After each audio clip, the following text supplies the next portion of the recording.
इसको आप कैसे अपनी फ्रेंचाइज़ के ऊपर लॉन्च कर सकते हैं उसके बारे में एक ऑपरेशनल ट्यूटोरियल प्रेजेंट करेंगे आपको। फ़र्ज़ कर लें आपने ये सिस्टम अभी रिसेंटली बाय किया है, तो उसके बाद आपके पास ये लॉगिन स्क्रीन आ गई, आपने लॉगिन किया और आप होम पेज के सिस्टम के अंदर इन हो गए, लॉगिन हो गए।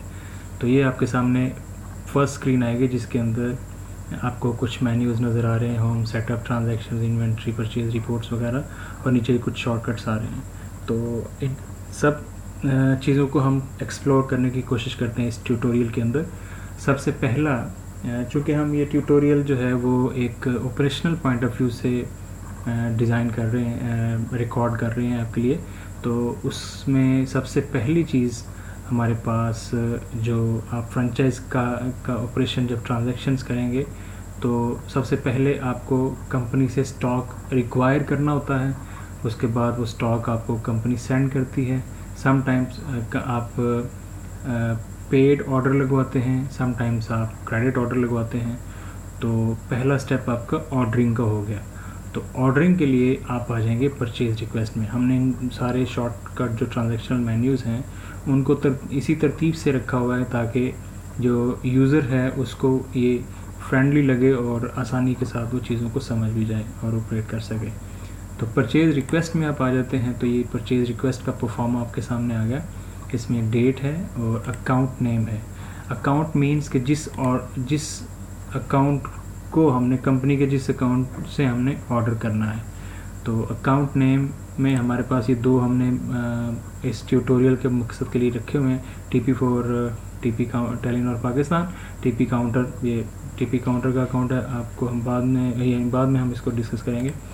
तो नीचे आप देखेंगे तो यहाँ पे सिम्स, इमजी, स्क्रैच कार्ड, जी आपके सामने कुछ प्रोडक्ट नेम्स आ रहे हैं। बेसिकली ये प्रोडक्ट्स नहीं हैं, ये प्रोडक्ट कैटेगरीज़ हैं जिनमें हर कैटेगरी के अंदर आगे मल्टीपल प्रोडक्ट्स हो सकती हैं। तो सिम्स पे फ़र्ज़ करने आप क्लिक करते हैं तो ये देखिए सिम्स के अंदर ये मिसाल के तौर पे हमने ये इस ट्यूटोरियल के लिए 2 प्रोडक्ट्स डाली हुई हैं। इसी तरह इमजी करते हैं तो मज़ीद एक प्रोडक्ट ऐड हो जाती है जो इमजी, जिसकी कैटेगरी इमजी है। स्क्रैच कार्ड्स हैं। अगर आप ये प्रोडक्ट्स अपनी ये जो हमने डाली हुई हैं इनको चेंज करना चाहें तो ये आपके पास सेटअप का मेन्यू है जिसके अंदर आप अपने मुकम्मल सारे अकाउंट्स को भी चेंज या ऐड कर सकते हैं या एडिट कर सकते हैं, प्रोडक्ट्स को भी कर सकते हैं, और नीचे परफॉर्मेंस मॉनिटरिंग का एक पूरा मेन्यू है, इसको भी कर सकते हैं। ये सारी चीज़ें हम वक्त के साथ साथ डिस्कस करते जाएंगे। हम दोबारा आ जाते हैं परचेज रिक्वेस्ट में। दोबारा से हम टीपी और इमजी, सिम्स, इमजी, स्क्रैच कार्ड, इजी लोड, चारों टाइप्स का, मोबाइल्स वगैरह भी हम छोड़ देते हैं।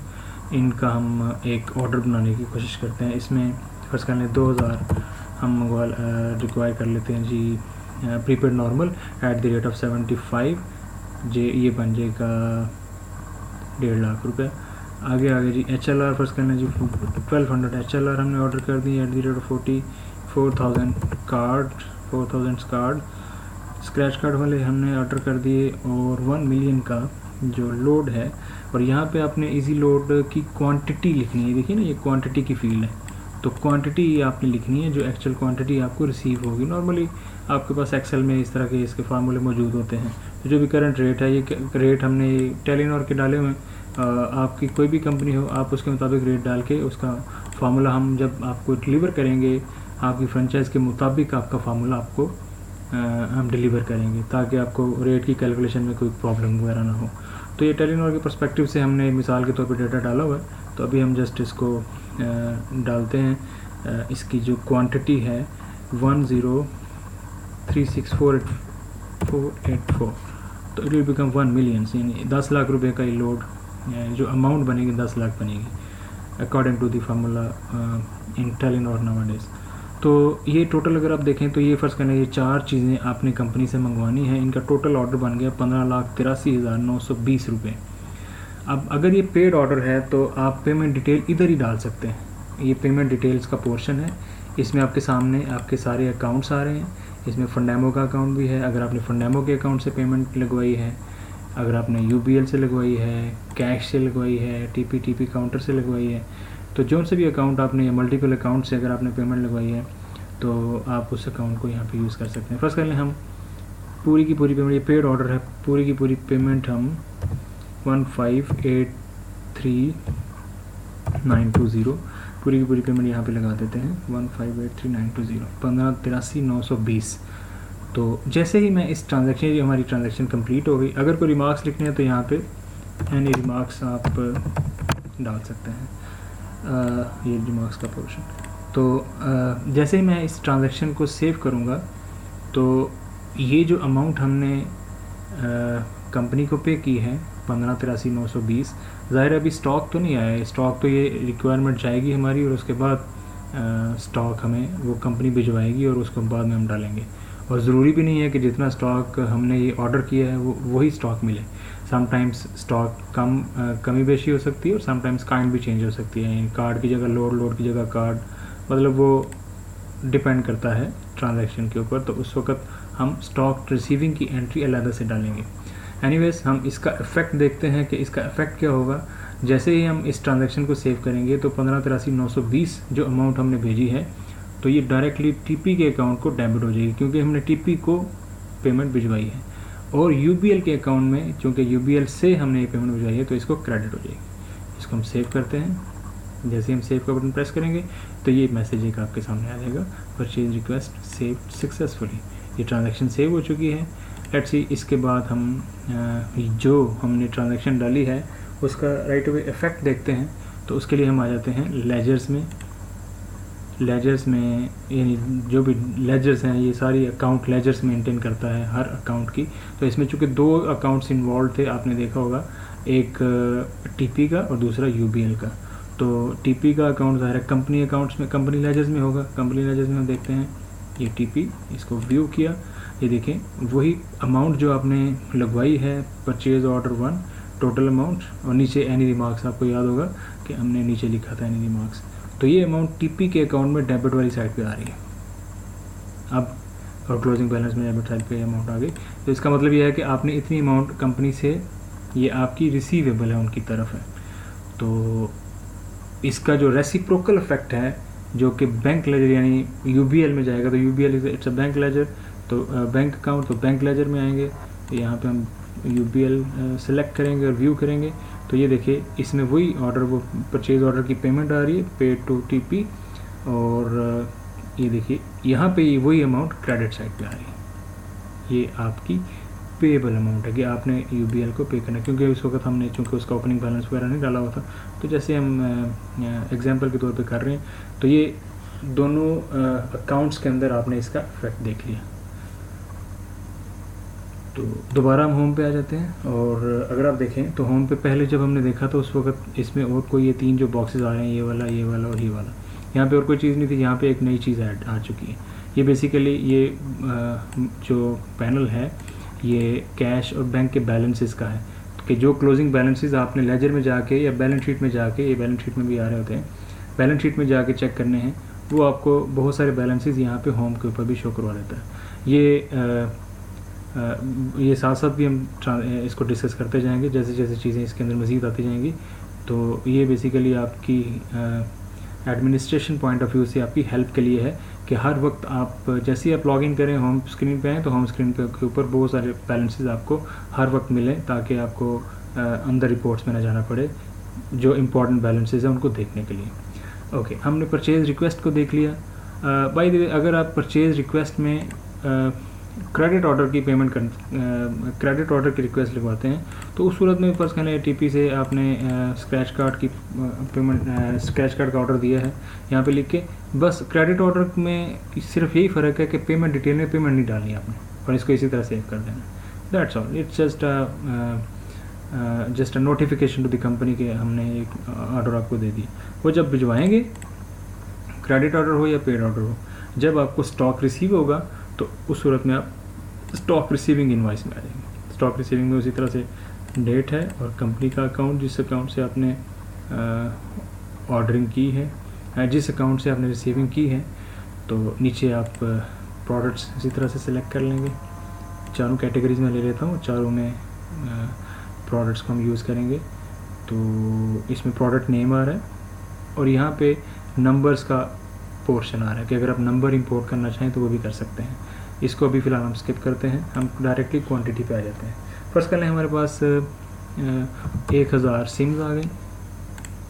मेरा से हमने 1500 या 2000 ऑर्डर की थी, 1000 फर्स्ट करने आ गई। HLR 1200 आ गई पूरी। स्क्रैच कार्ड 100 4000 आ गया। ओके, और लोड जो है आपके पास पूरे का पूरा 1 मिलियन की अमाउंट का जो लोड है 1036484। तो ये अब ये देखिए 15,08,920 की टोटल इसकी वैल्यू बनी है जो स्टॉक में रिसीव हुआ। तो जैसे ही हम इसके अंदर आपको पेमेंट की डिटेल नहीं है, क्योंकि पेमेंट ऑलरेडी आप कर चुके हैं या क्रेडिट ऑर्डर है तो वो ज़ाहिर है क्रेडिट पे ही आपको भिजवा रहे हैं, यहाँ पे पेमेंट की ज़रूरत नहीं है। तो इसको जैसे ही हम सेव करेंगे तो ये जो अमाउंट है ये ऑटोमेटिकली कंपनी के अकाउंट को टीपी जिससे हमने ये स्टॉक रिसीव किया है इसको क्रेडिट कर देगा, और ये जो क्वांटिटीज़ हैं ये आपकी स्टॉक रिपोर्ट में चली जाएंगी। इसको हम सेव करते हैं, ये देखिए मैसेज आ गया स्टॉक रिसीविंग सेव्ड सक्सेसफुली। इसके राइट अवे बाद हम अगर फर्स्ट करें हम होम पे आते हैं तो ये देखिए मज़ीद चीज़ें आ गई यहाँ पे देखिए ये जो यहाँ पे UBL का बैलेंस है उसी तरह रहा है, लेकिन ये स्टॉक इन हैंड में, ये देखिए ये स्टॉक की लोकेशन, स्टॉक की डिटेल में, स्टॉक इन हैंड में ये जो चीज़ें हमने अभी रिसीव की हैं वो यहाँ पे आपके सामने आ गई क्योंकि हमारे स्टॉक में ऐड हो चुकी हैं।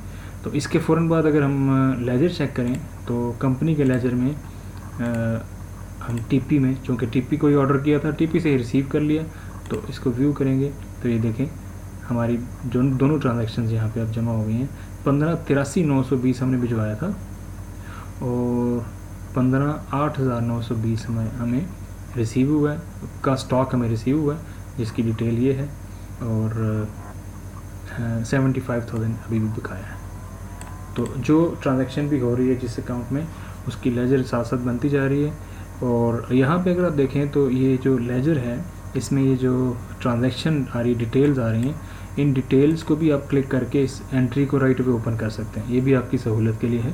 फर्स्ट करने आप इसका डिटेल देखना चाहते हैं तो बजाय इसके कि आप परचेज रिक्वेस्ट में जाएं, फिर उसकी हिस्ट्री में जाएं और हिस्ट्री में जाके इसको ओपन करें, आप इस ट्रांजैक्शन को लेजर से डायरेक्टली, यानी ये लेजर है, लेजर्स, कंपनी लेजर्स, यहाँ पे TP व्यू, तो इसको इधर से ही फर्स्ट करने आप लेजर्स को देख रहे हैं, किसी ट्रांजैक्शन में आपको उसकी डिटेल चेक करनी है तो उसके ऊपर लेके जाएं और इसको क्लिक करें तो ये वो ट्रांजैक्शन ओपन कर देंगे और सेपरेट टैब में ओपन करेंगे। देखें आपका जो मेन टैब है वो इसी तरह रहेगा और ये दूसरे टैब में इसको ओपन कर दिया इसने। इसी तरह से ये ट्रांजैक्शन आपने स्टॉक रिसीविंग की चेक करनी, इसको क्लिक किया आपने तो ये देखिए ये भी स्टॉक रिसीविंग, ये वाली परचेज रिक्वेस्ट और परचेज इनवाइस, ये स्टॉक रिसीविंग की इनवाइस है।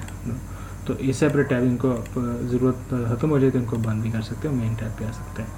तो होम के ऊपर आ गए। ये दो चीज़ें हमने देख ली, परचेज रिक्वेस्ट क्या है और स्टॉक रिसीविंग कैसे एंटर करते हैं और उनके क्या इफेक्ट होते हैं। ये जो स्टॉक की रिपोर्ट यहाँ पे आ रही है, इसी तरह ये इन्वेंट्री के अंदर भी ये स्टॉक की रिपोर्ट आप देख सकते हैं। ये देख लीजिए स्टॉक इन हैंड, या किसी भी लड़के के पास जो स्टॉक है वो देखना चाहें तो यहाँ पे आ सकते हैं। तो अब जिस वक्त हमने स्टॉक कंपनी को ऑर्डर किया वो स्टॉक हमारे पास आ गया डिस्ट्रीब्यूशन में फ्रेंचाइज के ऊपर। उस स्टॉक को ज़ाहिर है आपकी एक सेल्स की टीम है जो RSOs पे, RSOs रिटेल सेल्स ऑफिसर्स पे मुश्तमिल है, या फ्रेंच मोबिलिंग में उसको उनको DOs बोलते हैं। तो उन DOs को या RSOs को अपने वो स्टॉक आगे डिस्ट्रीब्यूट करना है ताकि वो मार्केट में जाके उसको सेल कर सकें। तो उसके लिए आपको नेक्स्ट ट्रांजैक्शन है स्टॉक ट्रांसफ़र इनवाइस, इस पे आना है। स्टॉक ट्रांसफ़र इनवाइस जैसे कि नाम से जाहिर है कि ये स्टॉक को ट्रांसफ़र करने की इनवाइस है कि स्टॉक आगे आपने अपने डिस्ट्रीब्यूशन से आगे RSOs को देना है। तो स्टॉक ट्रांसफ़र इनवाइस में अगर आप देखें तो डेट आ रही है और फ्रॉम और टू का सिस्टम आ रहा है, यानी फ्रॉम और टू का जो आप ऑप्शन आपके पास आ रहा है। तो फ्रॉम में आप बताएंगे कि कहाँ से स्टॉक और किस बंदे को जा रहा है। फर्स्ट करना है स्टॉक इन हैंड से मोहम्मद फैसल।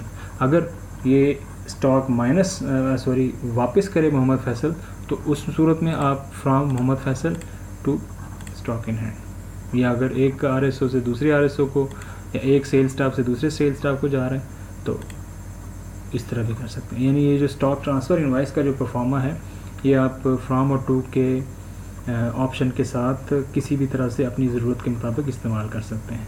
फ़र्ज़ कर लें हम यहाँ पे इसको यूज़ करते हैं for stock in hand to Mohammad Faisal. तो मोहम्मद फैसल के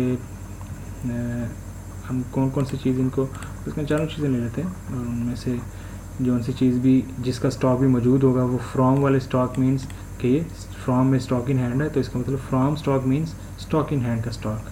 और टू स्टॉक मीन्स टू में चूँकि मोहम्मद फैसल है तो to stock means Mohammad Faisal का स्टॉक। तो यहाँ पे बेसिकली अभी मोहम्मद फैसल को चूँकि अभी हमने कोई चीज़ नहीं दी तो यहाँ पे ज़ीरो आ रहा है। ये RS और एक्विजिशन है, इसको अभी छोड़ दें, इसकी ज़रूरत नहीं। क्वांटिटी में फर्स्ट कर लें, मोहम्मद फैसल को हम 200 सिम्स दे देते हैं, 50 IMSI देते HLR दे देते हैं,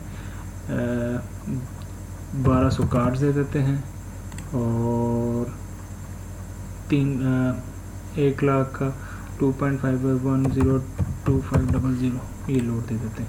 तो ये देखिएगा आप 1,25,000 मैंने लिखा है क्योंकि आपने जो एक्चुअल, क्योंकि ये देखिए ना ये फील्ड क्वांटिटी का है तो आपने यहाँ पे अमाउंट को नहीं कंसिडर करना, यहाँ पे कोई अमाउंट नहीं है, ये जस्ट स्टॉक की ट्रांसफ़र है, एक स्टॉक लोकेशन से दूसरी स्टॉक लोकेशन पे स्टॉक जा रहे हैं। तो यहाँ पे अमाउंट्स का कोई ताल्लुक नहीं है, अमाउंट्स का ताल्लुक आगे इनवाइस में आएगा जब सेल्स इनवाइस इसकी, यानी जिसको डेली क्लोजिंग भी कहते हैं, जिसको डेली सेल्स रिपोर्ट भी कहते हैं, डेली सेल्स डिटेल भी कहते हैं, या सेल्स इनवाइस। यहाँ पे सेल्स इनवाइस में वो चीज़ें अमाउंट्स और उनके रेट्स और आगे उसकी क्लोजिंग और कहाँ जमा करवाए पैसे, ये सारी स्टोरी उसके अंदर आएगी। अभी जस्ट आपने ये नोटिफाई करना होता है कि हमारे स्टॉक इन हैंड से निकल के ये स्टॉक चला गया है RSO के पास। इसको जैसे ही हम सेव करेंगे तो ये जो क्वांटिटीज़ हैं ये स्टॉक इन हैंड वाली, ये स्टॉक इन हैंड ये रिड्यूस हो जाएंगी और मोहम्मद फैसल में ये क्वांटिटीज़ ऐड हो जाएंगी। इसको सेव किया, यहाँ पे आ गया stock transfer invoice saved successfully. इसके फ़ौरन बाद अगर आप होम पे आएँ तो यहाँ पे देखिएगा यहाँ पे 1000 था, 800 रह गया, ये स्टॉक इन हैंड चूँकि आ रहे हैं, और ये 1150 रह गया, ये 2800 रह गया, ये इतना रह गया। अगर हम इसी तरह यहीं से मोहम्मद फैसल को क्लिक करें तो ये देखें वो चीज़ें जो हमने स्टॉक ट्रांसफ़र में मोहम्मद फैसल को दी हैं वो सारी यहाँ पे नज़र आ गई हैं। यही इन रिपोर्ट्स जो हैं वो आप स्टॉक इन्वेंट्री के अंदर भी देख सकते हैं, लेकिन हमने आपकी सहूलत के लिए यहाँ पे होम के ऊपर ही डाल दिए क्योंकि स्टॉक ऐसी चीज़ है जो बार बार हम वेरीफाई करते रहते हैं कि सिस्टम में ठीक आ रहा है और या क्या सूरत हाल चल रही है। तो ये सारी चीज़ें आपके सामने हर वक्त मौजूद रहेंगी। तो जब आपने स्टॉक ट्रांसफ़र कर दिया उसके बाद ज़ाहिर है मार्केट में लड़के चले जाते हैं और शाम को आके आपको क्लोजिंग देते हैं, और दिन में भी सारी ये बातचीत चलती रहती है क्योंकि फंडेमो और जैज़ कैश वगैरह जो है और मनी ट्रांजैक्शन वो दिन में सारी वो कोऑर्डिनेशन चलती रहती है। तो फर्स्ट कर लें शाम को उन्होंने क्लोजिंग दी है, तो शाम को क्लोजिंग डालते हुए हम सेल्स इनवाइस को यूज़ करेंगे। अब मोहम्मद फैसल का अकाउंट हमने चूँकि वो उन्हीं को स्टॉक ट्रांसफ़र किया तो मोहम्मद फैसल यहाँ से हम ये सेल्स इनवाइस की डेट ले ली हमने। डेट अगर बैक डेट में एंट्री करना चाहें वो भी कर सकते हैं, यानी समटाइम्स लोग पूछते हैं कि बैक डेट में एंट्री इसमें हो सकती है, तो नो प्रॉब्लम, आप जस्ट इसमें बैक डेट में चले जाएँ और इसको स्टॉक यानी एंट्री कर लें। अकाउंट नेम में आ गए मोहम्मद फैसल, मीन्स के ये वाले यहाँ पे वो वाले अकाउंट्स आ रहे होंगे जो आपके RSOs के हैं, या अगर आपके कोई डायरेक्ट रिटेलर्स हैं तो उनके अकाउंट भी यहाँ पे आ सकते हैं, उनकी इनवाइस डायरेक्टली आप जनरेट कर सकते हैं जो किसी RSO के से हट के आप से डायरेक्टली ट्रेडिंग करते हैं, उनके अकाउंट भी यहाँ पे, जैसे कि ये देखिए मदीना मोबाइल्स का एक अकाउंट आ रहा है। वो मदीना मोबाइल्स कहाँ पे है, ये बेसिकली होल सेलर्स में मदीना मोबाइल्स का अकाउंट बनाया हुआ है सेटअप में। सेटअप के ऊपर हम एक मुकम्मल वीडियो इंशाल्लाह ट्यूटोरियल आपको पेश करेंगे बाद में लेटर इंशाल्लाह। तो सेल्स इनवाइस में दोबारा आगे मोहम्मद फैसल पे आ गए। मोहम्मद फैसल को जैसे ही मैंने सेलेक्ट किया तो मोहम्मद फैसल के पास जो चीज़ें हमने इशू की थी, अभी हमने इशू की हैं 200 prepaid normal, 50 HLR, scratch card 1200 और इजी लोड, वो सारी चीज़ें आप इनके सामने RSO स्टॉक वाले पोर्शन में आ गए। अब फर्स्ट पहले मोहम्मद फैसल ने इसमें से जितनी चीज़ें सेल की हैं वो क्वांटिटी हमने यहाँ पे डालनी है। फर्स्ट पहले वो कहते हैं जी कि मैंने 90 सिम्स सेल कर दी एट द रेट ऑफ 50। अगर रेट चेंज करना चाहें यहाँ से चेंज भी कर सकते हैं। फर्स्ट पहले 145 पे उन्होंने सेल की हैं तो उसके मुताबिक अमाउंट बन जाएगी। और अगर आप 150 इसका रेट इसी तरह रहने देना चाहते हैं, लेकिन अगर डिस्काउंट आप डालना चाहते हैं, फर्स्ट पहले लमसम इन्होंने 500 रुपये का डिस्काउंट दिया है तो वो भी आप यहाँ पर लिख सकते हैं। और अगर हम नहीं डालना चाहें डिस्काउंट के बाद आगे नरेशन भी लिख सकते हैं अगर कोई रिमार्क्स वगैरह लिखने। एनीवेज हम इसमें से कोई चीज़ यूज़ नहीं करते, जस्ट हम इसको नॉर्मल रहने देते हैं। ये 13,500 रुपये बन गए। और जैसे ये 200 सिम्स में से 90 उनकी सेल हो गई तो एक्सक्यूज मी, और तो 110 जो है वो आपके पास बकाया क्लोजिंग स्टॉक में मोहम्मद फैसल के पास रह जाएंगी, साथ में क्लोजिंग भी होगा। HLR जो है उन्होंने फर्स्ट कर लें 50 में से 10 सेल कर दिए हैं at the rate of 60। 400 card sale कर दिए हैं, ये उनकी अमाउंट टोटल बनती जाएगी, नीचे टोटल भी होता जाएगा ये 52,700 सॉरी। इजी लोड में फर्स्ट कर उन्होंने पूरे का पूरा लोड 102500 इसको सेलेक्ट किया तो 1 लाख रुपया अमाउंट बन गई। तो ये टोटल अमाउंट उनकी बन गई 1 लाख। ये GSM का की जो हमने सेल की है उसके मुताबिक 1,52,700 रुपया। नीचे अगर आप देखेंगे ये GSM की सेल मुकम्मल हो गई। नीचे अगर देखेंगे तो यहाँ पे फंडेमो एक्टिविटी आ रही है आपके सामने। फंडेमो एक्टिविटी में कुछ ट्रांजैक्शंस हमने ये फंडेमो की डाली हुई है, ये कैसे आ रही हैं ये भी सेटअप के अंदर होंगी, अभी हम उसको नहीं देखते। जस्ट ये देखिएगा पे टू मर्चेंट, ये नॉर्मली टर्मिनोलॉजी यूज़ होती है टेलीनॉर में। अगर आप किसी और कंपनी से वाबस्ता है तो ज़ाहिर है आप उसी टर्मिनोलॉजी को यूज़ करेंगे। पे टू मर्चेंट मीन्स कि जो आपने जो इस RSO ने मोहम्मद फैसल ने ट्रांसफ़र्स की हैं, यानी जो इजी पैसा है वो ट्रांसफ़र किया है, पे टू मर्चेंट उसको नॉर्मली बोलते हैं। तो उसमें डायरेक्टली इसमें क्वांटिटी वगैरह नरेशन अगर है तो वो डाल के आप अमाउंट में डायरेक्टली आएंगे। तो पे टू मर्चेंट जब करेंगे तो इसका मतलब ये है कि RSO ने इजी पैसा ट्रांसफ़र किया जिसकी उतनी ही अमाउंट जो है वो सुपोजिटली उसने रिटेलर से लेनी होगी। फर्स्ट कर लें 15,000 जो है उसने ट्रांसफ़र किया। आगे UBP है, UBP BISP ये कुछ नहीं हुआ। फर्स्ट करें received from merchant. Received from merchant में फर्स्ट कर लें उन्होंने ये देखिएगा जैसे ही 15,000 हमने इसमें किया तो यहाँ पे जो अमाउंट है वो 15,000 ऐड हो गया। अगर हम इसको जरा एक दफ़ा ये देखिए 1,52,700 है, 15,000 हमने इधर डाला तो ये 1,67,700 हो गया, यानी 15,000 ये भी उसमें ऐड हो गया। और रिवर्सल की एंट्री भी साथ में कर लेते हैं। फर्स्ट कर लें ये 16,000 रुपया या हम कहते हैं जी 25,000 जो है वो उन्होंने रिवर्स किया, यानी इजी पैसा ये रिसीव्ड फ्रॉम मर्चेंट का मतलब क्या है कि इजी पैसा मर्चेंट से रिसीव किया, मुख्तलिफ रिटेलर से उसने रिसीव किया और ज़ाहिर है सुपोजिटली उतनी ही अमाउंट उसने रिटेलर्स को वापस की होगी। तो ये 25,000 ऑटोमेटिकली उसकी जो अमाउंट है जो टोटल बन रहा है उसका जो हमें उसने जमा करवाना है उसमें से कम हो जाएगा। ये 1,67,700 है, उसमें से 25,000 निकल गया, 1,42,700 रह गया। ठीक हो गया।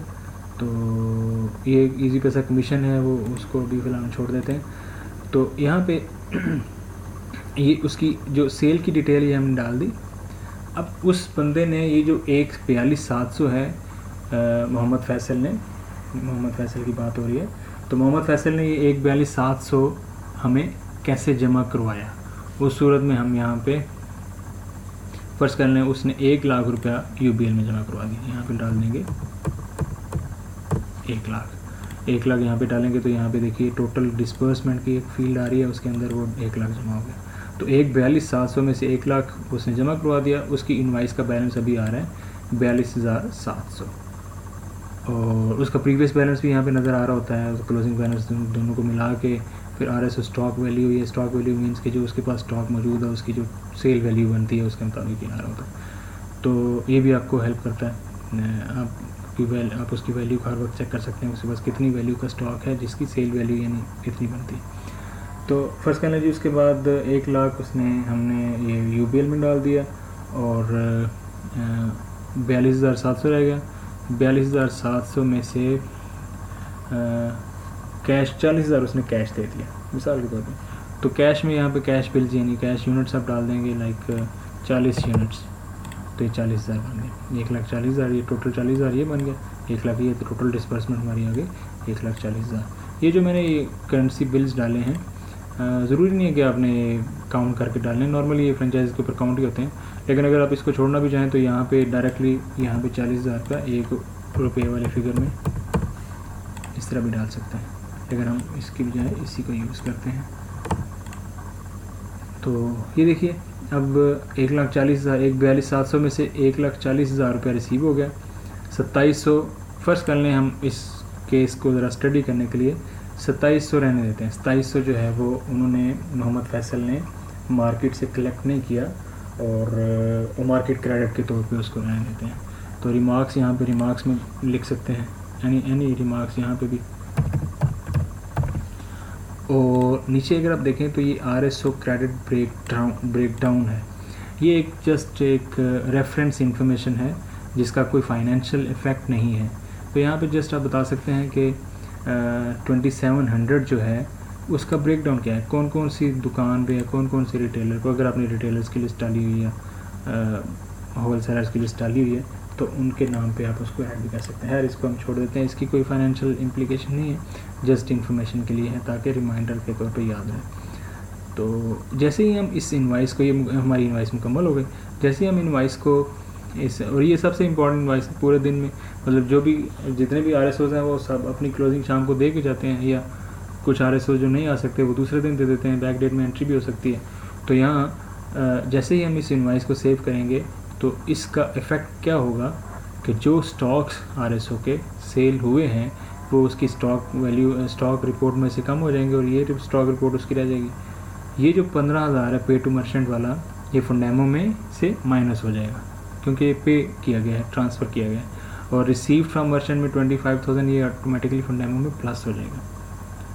तो ये जो 142,700 है उसके अगेंस्ट जो अमाउंट आई है 140,000, उसमें से 1 लाख UPL में ये प्लस हो जाएगा, 40,000 कैश बुक में प्लस हो जाएगा, और ये 2700 जो बाकी बच गया है ये मोहम्मद फैसल के अकाउंट में जाएगा। तो इस ट्रांजैक्शन को सेव करने से UBL, कैश और मोहम्मद फैसल, ये तीनों अकाउंट्स हम बाद में, और इसकी इन्वेंट्री भी, ये सारी चीज़ें देख सकते हैं कि इनके ऊपर क्या क्या इफेक्ट हुआ है इस ट्रांजैक्शन का। लेट्स सेव, इसको सेव करते हैं, सेल्स इनवाइस सेव सक्सेसफुली।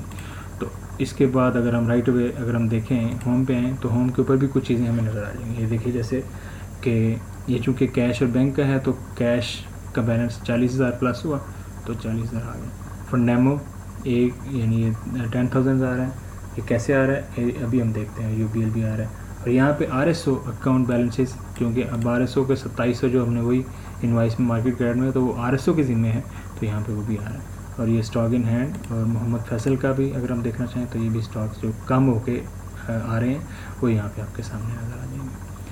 अब हम ज़रा लेजर्स की तरफ नज़र मारते हैं, क्योंकि हमारी जो सेल इनवाइस हमने डाली है उसका एक तो फंडेमो का लेजर, दूसरा UBL का लेजर और तीसरा मोहम्मद फैसल का, ये तीनों लेजर्स इफेक्ट हुए हैं। तो फंडेमो के लेजर के लिए हम आ जाएंगे बैंक लेजर्स में, यहाँ पे फंडेमो, इसको व्यू किया, ये देखें 2 ट्रांजैक्शंस हैं, एक सेल भी की नंबर 4 ट्रांजैक्शन की ID दोनों की सेम है, डेट भी सेम है।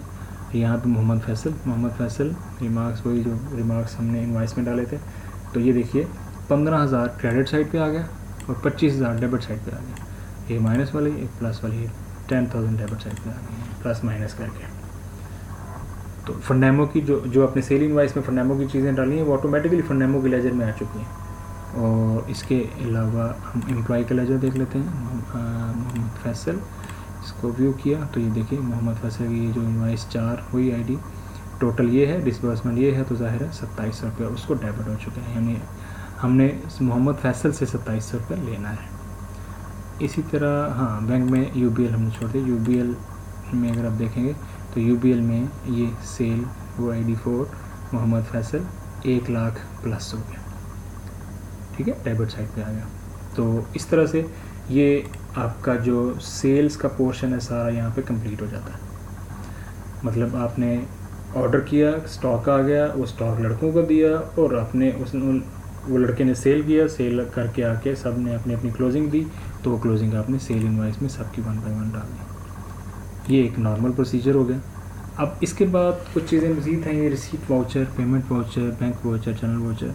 रिसीट वाउचर का मतलब है कि आप कोई भी रिसीविंग करते हैं कैश की स्टैंड अलोन, मतलब कैश या चेक की सूरत में, बैंक की पेमेंट की सूरत में, अगर किसी बंदे को आपने पेमेंट की, लाइक ये मोहम्मद फैसल हैं तो इन्होंने रिकवरी लेके आए हैं और साथ में कोई ट्रांजैक्शन उस दिन नहीं की, या ट्रांजैक्शन में अगर आप सेल इनवाइस है तो साथ में रिकवरी भी है तो वो तो सेल इनवाइस में ही डाल सकते हैं, इनवाइस का बैलेंस माइनस में भी जा सकता है। लेकिन स्टैंड अलोन कैश की ट्रांजैक्शन है तो आप अगर रिसीविंग कर रहे हैं किसी भी अकाउंट से तो यहाँ पे फ़र्ज़ कर लें हम 2700 था उनका, फ़र्ज़ कर लें 2500 हम रिसीव कर लेते हैं।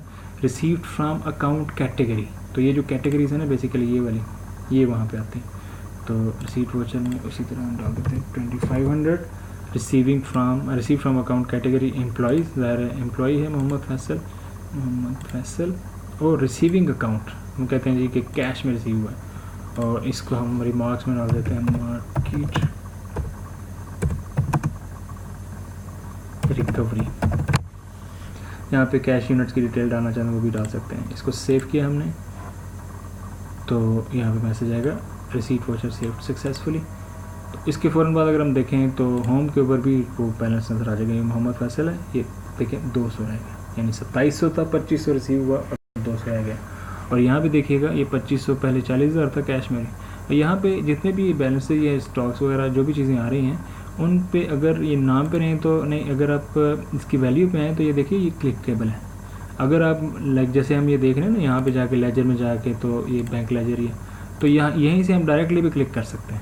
ये भी एक फैसिलिटी है इसके अंदर, आप इसको डायरेक्टली क्लिक करें तो ये देखिए कैश बुक ओपन हो गई।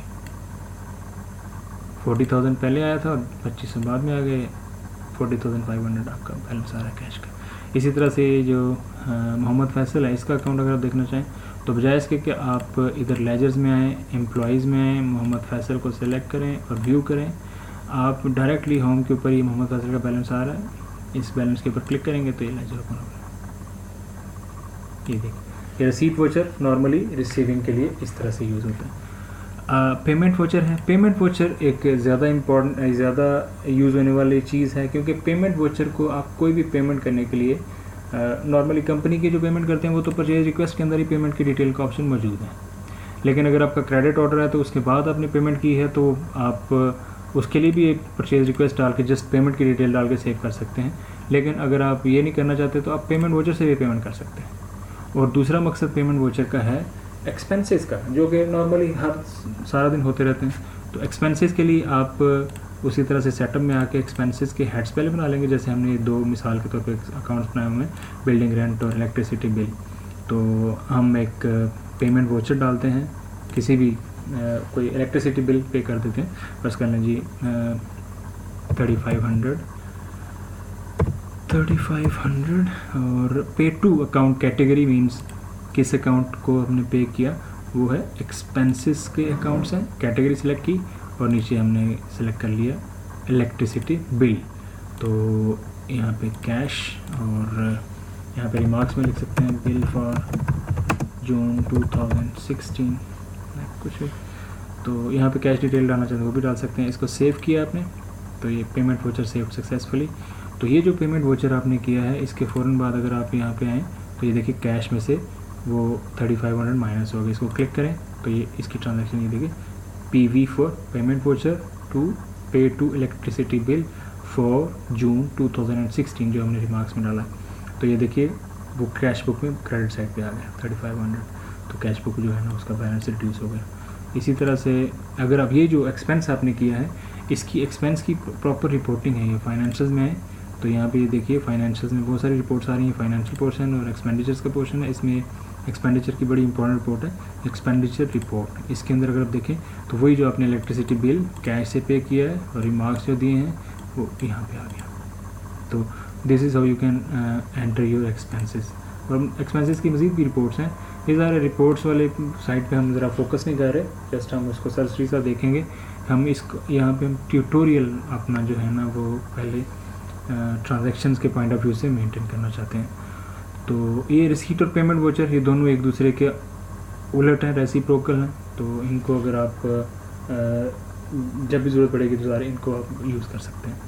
एक बैंक वोचर है। बैंक वोचर नॉर्मली इतना यूज़ नहीं होता, लेकिन बैंक वोचर मीन्स के इसमें जस्ट आपकी ये 2 अकाउंट से फ्रॉम और टू, यानी किस अकाउंट से पेमेंट जा रही है और किस अकाउंट को जा रही है। तो ये नॉर्मली आप जब कंपनी से इजी पैसा या मोबी कैश वगैरह मंगवाएंगे कंपनी से, उस सूरत में ट्रांसफॉर्म करने के लिए आप इसको यूज़ कर सकते हैं। लाइक हम कहते हैं जी कि हमने इजी पैसा मंगवाया 4 लाख का, 4 लाख यहाँ से UBL से हमने पेमेंट की। नॉर्मली हम फ्रेंचाइजीज़ तामीर बैंक का वाया भी यूज़ करते हैं। तो उस सूरत में 2 ट्रांजैक्शंस डालनी पड़ती हैं, UBL टू तामीर। हमने तामीर नहीं बनाया हुआ, हम डायरेक्टली फंड डेमो कर देते हैं। क्योंकि नॉर्मली इसमें टाइम भी लगता है, घंटा 1.5 घंटा मेरी अंडरस्टैंडिंग के मुताबिक लग जाता है, मेरे नॉलेज के मुताबिक, लेकिन समटाइम जल्दी भी आ जाता है कि आपने पेमेंट भिजवाई और ईजी पैसा ट्रांसफ़र हो गया। लेकिन अगर आप ये तमीर बैंक का अकाउंट यूज़ करना चाहते हैं तो बैंक अकाउंट में जाकर तमीर बैंक यूज़ करके तो पहले आप UBL टू तमीर करेंगे और फिर उसके बाद एक और वाउचर बनाएंगे उसी तरह 4 लाख का, तो उस सूरत वहाँ उसमें भी तमीर टू फंडामो। तो हम ज़रा इसको डायरेक्टली कर रहे हैं फॉर एग्जांपल। तो यहाँ पे रिमार्क्स कुछ लिखना चाहते हैं तो लिख सकते हैं। ये 4 लाख, अब इस ट्रांजेक्शन को जैसे मैं सेव करूँगा तो ये 4 लाख UBL से माइनस हो जाएगा और फंडामो में प्लस हो जाएगा। इसको सेव किया, ये bank voucher save successfully. Home पे है तो ये देखिएगा, ये देखिए 4,10,000 फंडामो में चला गया, ये 4 लाख इधर आ गया क्योंकि 10,000 था और 4 लाख मज़ीद आ गया 10,000। और अगर आप UBL को देखें तो ये मज़ीद माइनस हो गया क्योंकि पहले भी 14,83 माइनस में जा रहा था क्रेडिट साइड पे और 4 लाख मज़ीद आ गए तो 18,83 इस तरह से हो गया। तो ये बैंक वाउचर का नॉर्मली इस तरह से इस्तेमाल होगा। और आगे एक जनरल वाउचर है। जनरल वाउचर मीन्स कि एक JB जो होती है, मतलब आप किसी भी अकाउंट को डेबिट कर सकते हैं और किसी भी अकाउंट को कैटेगरी और इसके अकाउंट को क्रेडिट कर सकते हैं, ज़रूरत पड़े तो इसको भी आप यूज़ कर सकते हैं। तो ये नॉर्मल ट्रांजैक्शंस हैं, जिनमें से जो ये पहली जो ट्रांजैक्शन है purchase request, stock receiving, stock transfer और सेल्स इनवॉइस, ये नॉर्मली डेली बेसिस के ऊपर यूज़ होंगी। लाइक परचेज रिक्वेस्ट 1 या 2 परचेज रिक्वेस्ट डेली बनती हैं, उतनी ही ज़्यादा स्टॉक रिसीविंग भी बनेंगी। और जिस RSO को स्टॉक ट्रांसफ़र करना है आपने, हर RSO की स्टॉक ट्रांसफ़र इनवॉइस भी बनानी है और जिसने क्लोजिंग देनी है उस इतनी आपने क्लोजिंग्स भी बनानी है। और साथ में अगर आपके किसी होलसेलर की एंट्री है तो डायरेक्टली होलसेलर की इनवॉइसेस भी बनेंगी। रिसीट वाउचर बहुत कम यूज़ होता है। पेमेंट वाउचर जितने भी एक्सपेंसेस या जितनी भी पेमेंट्स आपने इसके अलावा की हैं वो आप यहाँ पे पेमेंट वाउचर में डाल देंगे। बैंक वाउचर और जनरल वाउचर भी बहुत कम इस्तेमाल होंगे। तो ये हमारा ट्रांजैक्शन वाइज जो पोर्शन है ये कंप्लीट हो गया। ये डेटा एंट्री है, बाकी सारे का सारा काम ऑटोमेटिकली सॉफ्टवेयर ने करना है। जो ये सॉफ्टवेयर, इसमें आपने मतलब हमने चूँकि सारी चीज़ें डाली हैं तो हम इसकी रिपोर्ट चेक करना चाहें तो यहाँ से रिपोर्ट शुरू हो जाती है। इन्वेंट्री, इसमें स्टॉक रिपोर्ट है, ओवरऑल स्टॉक रिपोर्ट है, stock in hand product ledger है, RSO प्रोडक्ट लेजर है, स्टॉक समरी है, बहुत सारी रिपोर्ट्स हैं जो आप वक्त के साथ एक्सप्लोर करते जाएंगे। फिर इसी तरह से परचेज़ रिपोर्ट्स में काफ़ी सारी परचेज़ से रिलेटेड और स्टॉक ट्रांसफ़र से रिलेटेड हैं। इसी तरह सेल्स रिपोर्ट्स हैं, जैसे सेल्स रिपोर्ट में आप देखें तो सेल्स समरी रिपोर्ट है जिसमें आप किसी भी पीरियड की जो भी सेल्स की हैं और उसका रेट क्या है और अमाउंट क्या है, ये सारी प्रोडक्ट वाइज आपके सामने आ जाएंगे। फिर इसी तरह से अगर आप RSO की सेल समरी देखना चाहें तो उस RSO का नाम जो फर्स्ट फैसल किया आपने तो उस RSO की सारी परफॉर्मेंस आपके सामने सेल की थी। इसी तरह से और बहुत सारी रिपोर्टें हैं। फंडामो की सेल समरी अलग से हैं। इसमें एक बड़ी इंपॉर्टेंट रिपोर्ट है ये फ्रेंचाइज एक्टिविटी रिपोर्ट। इसके ऊपर अगर क्लिक करें तो इसमें एक दिन में या जितना पीरियड आप इस रिपोर्ट का सेलेक्ट करें, देयर आर नो लिमिट्स, मतलब पूरे महीने की, 15 दिन की, 2 महीने की, जितनी भी रिपोर्ट लेना चाहें। इसमें आपके पास ये देखिए 3-4 पोर्शंस हैं। इसमें ओवरऑल स्टॉक एक्टिविटी है जिसमें प्रोडक्ट वाइज आपके पास रिक्वेस्टेड क्वांटिटी आ रही है इस पीरियड की, परचेज्ड क्वांटिटी, ट्रांसफर्ड क्वांटिटी, कितना ट्रांसफ़र किया सारे RSOs को मिला के, सेल क्वांटिटी और आगे स्टॉक इन हैंड भी आ रहा है। फिर इस तरह दूसरा इसका पोर्शन है account wise sales detail. Account wise sales detail में आपके सामने मोहम्मद फैसल है। इसी तरह से मोहम्मद फैसल का पूरा चैप्टर आ रहा है कि उसने कौन कौन सी चीज़ कितनी कितनी किस किस रेट पर सेल की और डिस्काउंट किया या नहीं किया। इसी तरह से दूसरे RSOs हैं उनका भी इसी तरह से चैप्टर वाइज आ जाएगा। फिर उसके बाद आगे आपका एक्सपेंसेस की डिटेल भी आ रही है इसके अंदर, यानी एक समझ लें कि एक कॉम्प्रिहेंसिव सी रिपोर्ट है जिसमें आपकी स्टॉक की एक्टिविटी भी आ रही है, अकाउंट यानी RSO वाइज सेल भी आ रही है, RSO हो या होलसेलर कोई भी हो, और नीचे एक्सपेंसेस की डिटेल भी आ रही है। तो ये एक एनालिसिस आपके फ्रेंचाइज के काम का एनालिसिस करती है और इसको आप बाद में प्रिंट भी कर सकते हैं। फिर इसी तरह से आपके सामने लेजर्स हैं जिनको हमने पहले भी देखा है, और फाइनेंशियल्स में कुछ रिपोर्ट्स हैं। लाइक ये बड़ी इंपॉर्टेंट रिपोर्ट है बिजनेस समरी रिपोर्ट। ये नॉर्मली हम पूरे महीने की चेक करते हैं। इसके अंदर भी परचेज, सेल और ग्रॉस प्रॉफिट और सारी चीज़ें आती हैं। फिर इस तरह से इसमें CS की एक्टिविटीज़ भी आती हैं। इसी तरह से इसके अंदर जितना भी प्रॉफिट आ रहा है, ग्रॉस प्रॉफिट आपका परचेज और सेल की बेस के ऊपर। फिर इस तरह जो एक्सपेंसेस हो रहे हैं और जो कमीशन रिसीव हो रहे हैं और जो आपने जेवीज डाली हैं प्रॉफिट एंड लॉस को डायरेक्टली, तो ये सारा टोटल करके आपको एक नेट प्रॉफिट भी बना के देता है। फिर इसी तरह से आपके सामने फाइनेंशियल के अंदर मज़ीद और भी रिपोर्ट्स हैं। पीएल अकाउंट है, पीएल अकाउंट में जो भी प्रॉफिट हो रहा है आपका वो सारा आपको हर ट्रांजैक्शन का, लाइक आपने 1,02,500 ईजी लोड सेल किया तो इसकी जितना प्रॉफिट माना है 1107 रुपये, वो इसके अंदर रिकॉर्ड होता जा रहा है। ये प्रॉपर एक लेजर की फॉर्मेट में आपको profit and loss account generate करके देता है। इसी तरह से इसमें फंड डेमो कमीशन की बैलेंस शीट, सबसे इंपॉर्टेंट चीज़ बैलेंस शीट। आप इसमें अगर आप ये डायरेक्टली लिंक भी है, फाइनेंशियल्स में जाके यहाँ से बैलेंस शीट भी ओपन कर सकते हैं, ट्रायल बैलेंस भी है। बैलेंस शीट पे आप यहाँ पे आते हैं तो ये देखिएगा, हमने चूँकि वर्किंग कैपिटल वगैरह नहीं डाला हुआ, तो यहाँ पे आपके सामने एसेट्स साइड है, ये लाइबिलिटी साइड है। आप एसेट्स में स्टॉक वैल्यूज़ हैं, बैंक बैलेंसेस हैं, अकाउंट रिसीवेबल हैं, फिक्स्ड एसेट्स हैं, कैश इन हैंड है, अकाउंट रिटर्नेबल स्क्रैच कार्ड्स हैं। तो ये सारे आपके एसेट्स हैं और उनकी वैल्यूज़ हैं वो ग्रुप वाइज जमा भी हो रही हैं और नेट आपके पास एसेट्स आ रहे हैं। और राइट साइड पे आपके पास ये लाइबिलिटीज़ आ रही हैं जिनमें वर्किंग कैपिटल है, अकाउंट पेबल है और प्रॉफिट एंड लॉस अकाउंट है। तो ये दोनों साइड्स बराबर होते हैं, डिफरेंस ज़ीरो होता है। तो ये बैलेंस शीट आपकी मेंटेन करता है इस तरह से। तो ये जो फिर कंपैरेटिव रिपोर्ट्स हैं, तो ये ज़ाहिर रिपोर्ट्स का जो पोर्शन है वो सारा आप वक्त के साथ एक्सप्लोर करते जाएंगे। तो इसी तरह से इसके अंदर ये ना एक चीज़ है मैनेज लॉगिन्स, जो हमने शुरू में देखा था। आपके जो लॉगिन था वो AAA था, अगर आप लॉगिन चेंज करना चाहते हो तो यहाँ से चेंज करके इसको सेव कर सकते हैं। तो ये एक जनरल ओवरव्यू था और ट्रांजैक्शनल पॉइंट ऑफ व्यू से एक ट्यूटोरियल कि एक यूज़र जो है उसने कैसे इसको इम्प्लीमेंट करना है। हम जानते हैं कि इसके अंदर अभी सेटअप में हमने ज़्यादा फोकस नहीं किया, लेकिन इस ट्यूटोरियल को हम ज़रा इसी लेवल तक लिमिटेड रखना चाहते हैं और नेक्स्ट ट्यूटोरियल्स में इंशाल्लाह हम बाकी चीज़ों को भी कंसीडर करेंगे। Thank you very much for watching.